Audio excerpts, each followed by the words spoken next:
दूसरा हिंसा और तीसरा दंभ। दंभ दंभ का मतलब क्या होता है? पाखंड। मतलब भक्ति नहीं है चित्त में, लेकिन लगता है कि अगर मैं ऐसा करूंगा तो आकर्षण बनेगा लोगों का, या फिर मेरी थोड़ी वैल्यू हो जाएगी या कुछ भी। वो ठाकुर जी को प्रसन्न करने के लिए भजन नहीं कर रहा है, दूसरों को दिखाने के लिए ठाकुर जी का तिलक लगाता है, भजन करता है, नाम जपता है, बोलता है। ये दंभ तामसी भक्त का तीसरा लक्षण है, दंभ करना। लेकिन एक बात बोलें, हमारी भक्तमाल जी में नाभा गोस्वामी जी आज्ञा करते हैं कि अगर कोई व्यक्ति दंभ करता है, नाटक करता है भजन का, तो कई बार नाटक करते करते भी ठाकुर जी की कृपा हो जाती है और वो नाटक वास्तविकता में परिवर्तित हो जाता है। इसका एक प्रमाण है, गुजरात के कितने लोग बैठे हैं यहाँ पे? हमारे गुजरात में एक भगवान के परम भक्त हुए, उनका नाम था नरसिंह मेहता। क्या नाम था? नरसिंह मेहता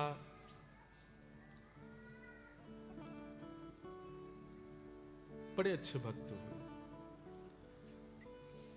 आज ही एक गुजरात के वैष्णव हैं, उन्होंने दीक्षा ग्रहण की और नरसिंह मेहता के सुंदर सुंदर पद गुजराती के हमको प्रदान किए।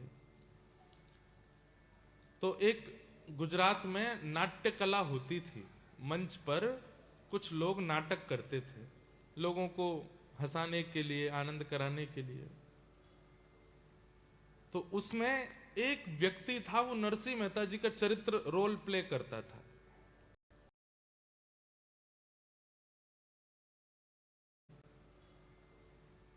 तो उसमें एक व्यक्ति था, वो नरसिंह मेहता जी का चरित्र करते थे, लोगों को हंसाने के लिए, आनंद कराने के लिए।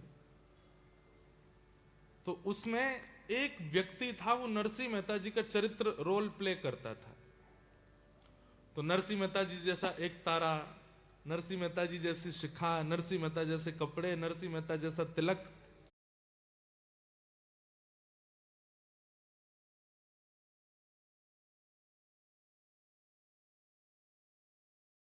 और नरसिंह मेहता के सुंदर सुंदर पद गुजराती के हमको प्रदान किए।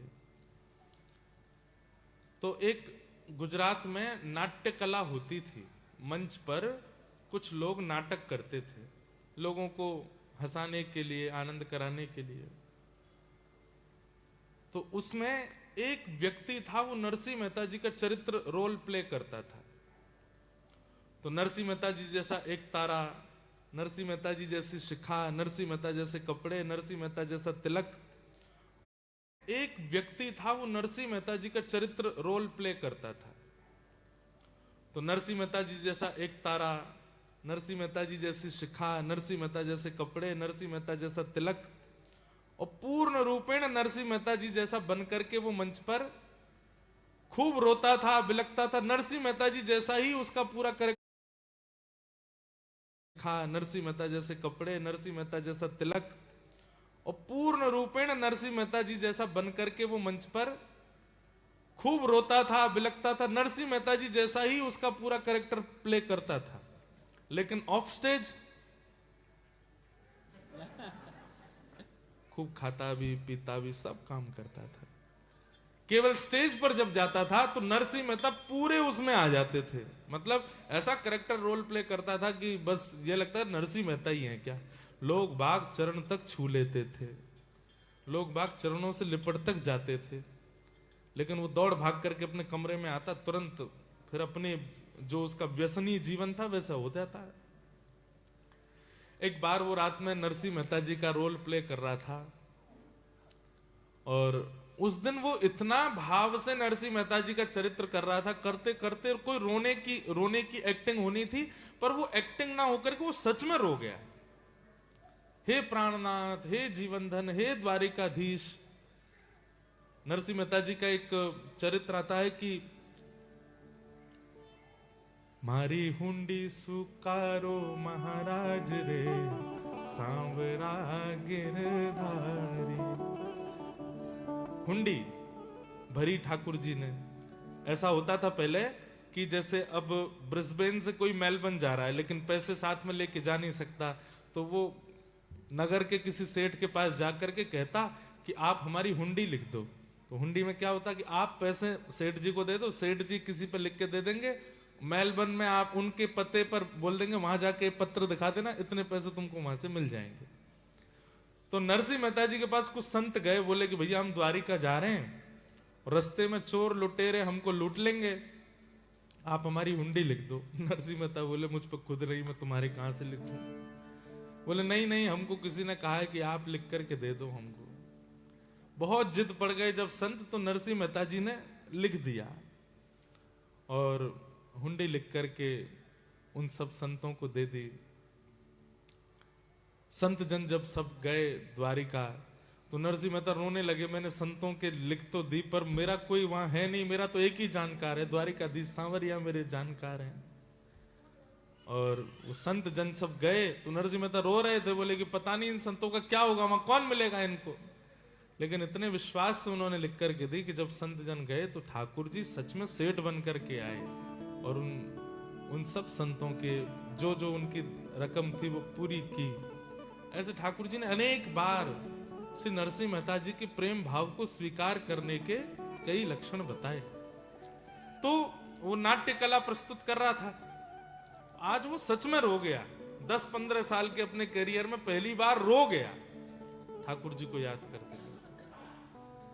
बहुत विलंब हो गया था तो अपनी ड्रेस उतारी नहीं, अपना मुंह मेकअप वगैरह उसने पोंछा नहीं, वो ऐसे ही घर जाने लगा। अर्धरात्रि का समय अपने घर जा रहा था, थोड़ी देर में उसको पायल की आवाज आने लगी, छम छम छम छम ध्वनि आने लगी।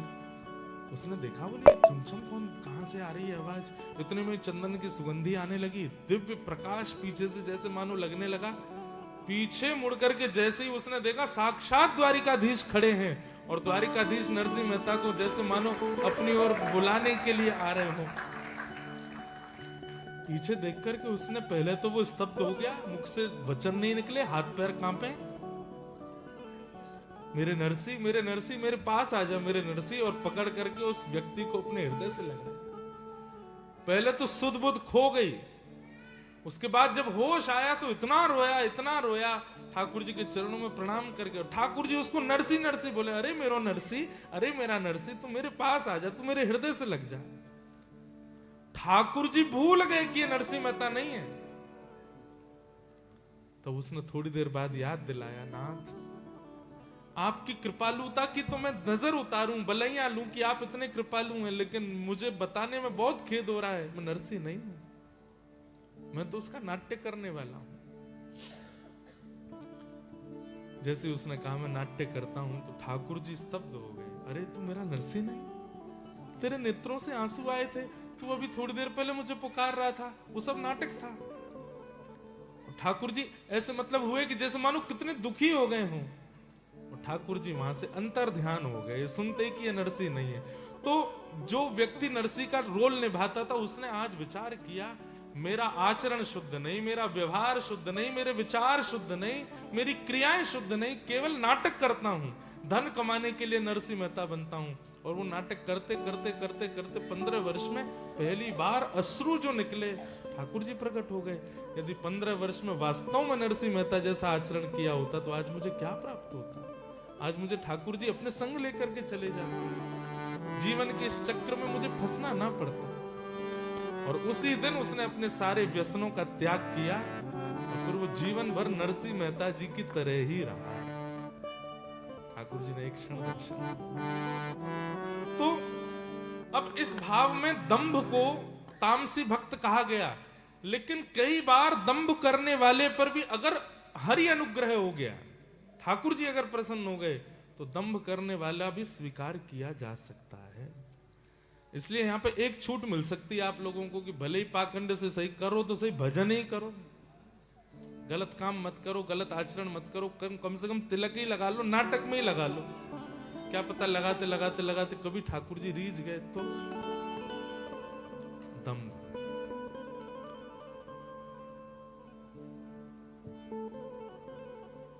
तो अभिमान, हिंसा, दंभ, और चौथा लक्षण बताया तामसी भक्त का मात्सर्य। क्या बताया? मात्सर्य का मतलब क्या होता है?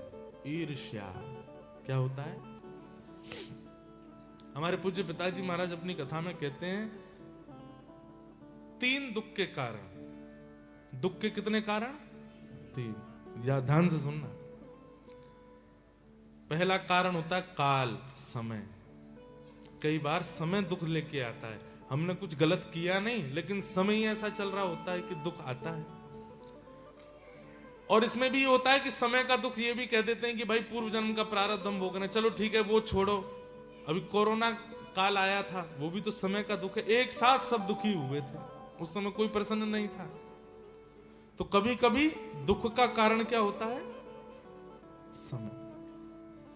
दुख का दूसरा कारण होता है कर्म। जैसा करोगे वैसा भोगना पड़ेगा। आप नहीं बच सकते, नहीं बच सकते, नहीं बच सकते। अगर आपने कुछ किया है गलत, चाहे कितने आप उसके प्रायश्चित कर लो, भोगना तो पड़ेगा, उससे नहीं बच सकते। हाँ, ये हो सकता है कि भजन मार्ग में आने से, स्वयं को परिवर्तन करने से, अपनी गलतियां स्वीकार करने से, स्वयं का जीवन शुद्ध करने से, जो पहाड़ गिरने वाला था प्रारब्ध के रूप में, अब वो कंकड़ बन के गिरेगा, लेकिन गिरेगा जरूर। वो पहले चोट इतनी देने वाला था, अब इतनी देगा, लेकिन देगा जरूर। तो कर्म लौट करके आता है। तो दुख का पहला कारण काल, दुख का दूसरा कारण कर्म, और दुख का तीसरा कारण स्वभाव। किसी किसी के स्वभाव में ही दुख होता है। उनको कितना भी अच्छा करके दे दो, कितनी भी उनके लिए तुम योग्यताएं कहो, फिर भी दुखी ही रहते हैं। भोजन कैसा बना? हाँ, रोटी बढ़िया बनी, चावल अच्छे बने, सब्जी अच्छी बनी, फिर क्यों मुंह बना हुआ है? पानी ठंडा नहीं है, ठंडा पानी पीने की आदत है मुझे इसी बात से दुखी है। 5 स्टार होटल में रुके, सुबह उठे दुखी बैठे, क्यों भाई क्या बात है? तकिया अच्छी नहीं थी, सब बढ़िया था, प्लो अच्छी नहीं थी, इसी बात से दुखी है। छोटी छोटी चीजों पर नाराज हो जाते हैं, छोटी छोटी चीजों से दुखी हो जाते हैं। इस स्वभाव से दुखी, इनका स्वभाव में दुख है। ये पूरे कार्यकाल में, पूरे अपने उस नियोजन में ये नहीं देखते अच्छा क्या हुआ, ये देखते बुरा क्या हुआ था। आप ब्याह में गए थे भारत, सब बढ़िया हुआ? हाँ बढ़िया था, ठीक था, फिर क्यों इतने दुखी क्यों लग रहे हो? लिफाफा बहुत कम बनाया हमारा इसीलिए दुखी है। गुलाब जामुन में टेस्ट नहीं था, ये दुखी है। ये कोई दुख के कारण होते हैं? इतने भरे संसार में उनके दुख का कारण चींटी सा, और उसी से दुखी रहते हैं। तो तीसरा दुख का कारण क्या है? स्वभाव, काल, कर्म, स्वभाव। और चौथा दुख का कारण, चौथा दुख का कारण क्या है? दूसरे का सुख देखा नहीं जाता, बर्दाश्त नहीं हो रहा है। और ये चौथे वाले जो है ना, इनकी संख्या 80% है पूरे वर्ल्ड में। अपने दुख से दुखी नहीं है ये, दूसरे के सुख से दुखी है कि वो इतना प्रसन्न क्यों है, वो हंस क्यों रहा है। उसको दुखी कौन कर गया? बोले किसी की हंसी मार गई उसको। बोले हंस क्यों गया मेरे आगे, वो इतना प्रसन्न क्यों था। और दूसरे के सुख से दुखी होने वाला व्यक्ति कथा भी सुनता है, मंदिर भी जाता है, तिलक भी लगाता है, लेकिन दूसरे के सुख से दुखी रहता है, वो व्यक्ति भी तामसी भक्त माना जाएगा। तुम भजन करते हो, मंदिर जाते हो, पर दूसरे का सुख सहन नहीं होता आपसे, तामसी। और भगवान अंत में कहते हैं मैया ये मुझे पसंद नहीं है, पर भक्त तो कहलाएंगे। जैसे स्कूल में, क्लास में स्टूडेंट्स तो बहुत सारे होते हैं, सभी टीचर सबको ही पढ़ाता है, पर उसके प्रिय का नाम बोलो तो 5 का नाम बताएगा। बोले क्यों? वो बाकी प्रिय ठीक है, वो आ रहे हैं, बस उनके माता पिता फीस भर रहे हैं, इसलिए वो आते हैं स्कूल, पढ़ने वढ़ने से उनका कोई प्रयोजन नहीं है। मेरे प्रिय तो ये 5 ही हैं। तो इनके लिए ठाकुर जी कहते हैं ये भक्त तो हैं, पर मुझे ये प्रिय नहीं है। ये कौन से भक्त हुए? तामस। अब आओ दूसरे, ये दूसरे भक्त कौन से हैं? राजस। राजस भक्तों के लक्षण क्या है? कि विषयान विसंधाय यश ऐश्वर्यमेव वा अर्चातावचयद्यो मां पृथग भावस राजस। सोमवार का व्रत रखना है इस बार हमको। किसमें? श्रावण में। क्यों? शंकर जी प्रसन्न नहीं, उनकी प्रसन्नता से हमको क्या होगा?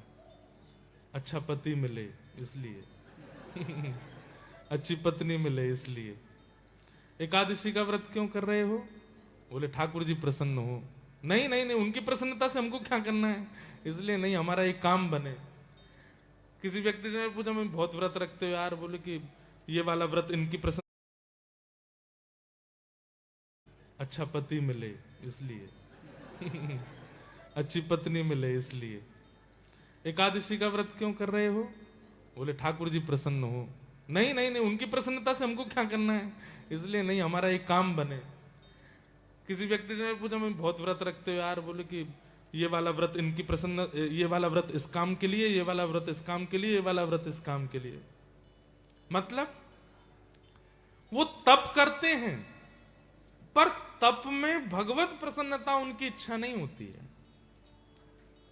एक बार एक हमारे भारत में एक जगह है, कभी आप लोग जाइएगा, बहुत सुंदर जगह है। नैनीताल से ऊपर 3 महादेव के स्थान हैं, जागेश्वर, बागेश्वर और मुक्तेश्वर। तो वहां पर एक अच्छा, जागेश्वर जो है वो पाताल में है, बागेश्वर जो है वो बीच में है और मुक्तेश्वर जो है वो हाइट पर है। तीनों में दूरी भी बहुत है, तीनों के दर्शन बड़े सुंदर है। तो वहां एक स्थान है जागेश्वर। जागेश्वर में ऐसी मान्यता है कि रात को मंदिर जब बंद हो जाता है उसके बाद पति पत्नी हाथ में दिया लेके खड़े होते हैं बाहर, और पूरी रात अगर दिया बुझने ना दें, सुबह मंगला ठाकुर जी की, महादेव की जब होती है तब तक खड़े रहें, और फिर वो दिया पुजारी जी को दें या मंदिर के चौखट पे अगर पधरा दें, सुबह जब मंदिर खुले तो फिर उनको संतान की प्राप्ति होती है, उनको बालक हो जाते हैं। मैं वहां दर्शन करने के लिए गया, बहुत ठंड पड़ती है वहां पर। रात में करीब 7:30-8 बजे मंदिर बंद हो गया, और उसके बाद मैंने जब अपने होटल की खिड़की से देखा तो इतने सारे दंपति खड़े थे हाथ में दिया लिए, और सब पूरी रात खड़े रहे, तड़पते रहे महाराज।